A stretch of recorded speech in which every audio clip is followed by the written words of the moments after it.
यदि किसी के घर में भूत बाधा प्रेत बाधा से परेशान है तो एक श्रीफल लीजिए, नारियल, 7 बार आह्वान कीजिए जो आपका इष्ट हो। राम जी महाराज हो, बांके बिहारी हो, माता भगवती दुर्गा हो, या कोई आपके सिद्ध प्रेत हो, या घर के पितर इत्यादि हो, या जो भी आपका गुरु मंत्र है, 7 बार आह्वान कीजिए। आह्वान करने के पश्चात उनको आह्वान प्रार्थना कीजिए कि हमारे घर में कोई भूत बाधा है, प्रेत बाधा है, तो भगवान श्री हनुमान जी पांडवकर सरकार को ने जो भी मुझे बताया है, जो उनकी गद्दी की ओर से जो प्रेरणा दी गई है, सार्वजनिक ये फलीभूत हो। कहावत है कि फुरय मंत्र ईश्वरी वाचा सतनाम आदेश गुरु का, ये विद्वानों के मत हैं और विद्वानों की मत को समझना चाहिए। एक श्रीफल लीजिए, एक नारियल लीजिए। किसी भी पंडा पुजारी से मंत्र पढ़वाने की आवश्यकता नहीं है, गुरु मंत्र बोलिए। नहीं है तो आपके नजदीक में हनुमान जी का मंदिर हो, दुर्गा जी का मंदिर हो, जल ढारने जाइए। जहां चौखट पर चढ़ाने का स्थान हो तो चौखट पर चढ़ाइए। जहां लिंग पर चढ़ाने का विधान हो वहां शिवलिंग पर चढ़ाइए। जहां चरणों में चढ़ाने का विधान हो वहां चरणों में चढ़ाइए। जहां पात्र में चढ़ाने का विधान हो वहां पात्र में चढ़ाइए। और वहीं से रोली सिंदूर चावल अपने नारियल पर लगा लीजिए। और आप दीक्षा प्राप्त हैं, गुरु मुख से हैं।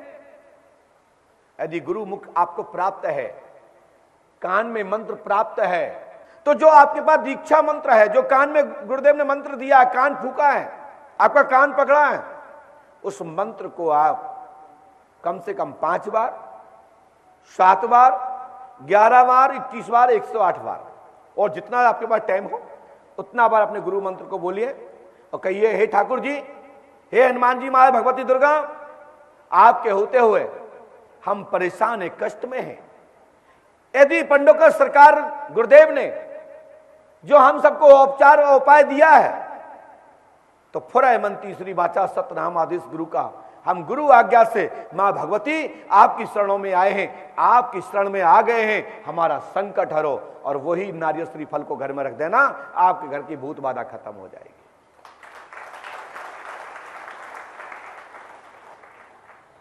छूने से नारियल में कोई शक्ति नहीं आती है, फूंकने से कोई जल में कोई मंत्र नहीं घुस जाते।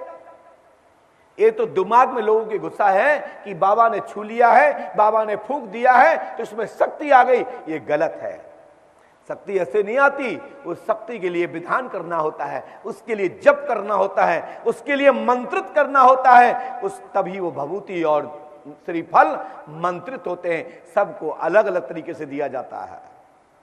एक नारियल को एक ही तरीके से नहीं दिया जाता, एक श्रीफल को एक ही तरीके से नहीं दिया जाता, एक नींबू को एक ही तरीके से नहीं दिया जाता।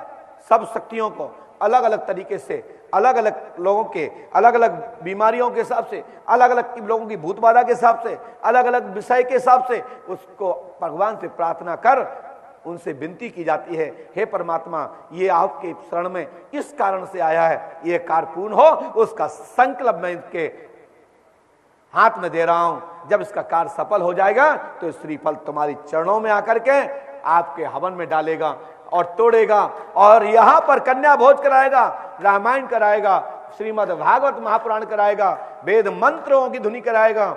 इस तरीके से कार्य होने पर सफल होता है।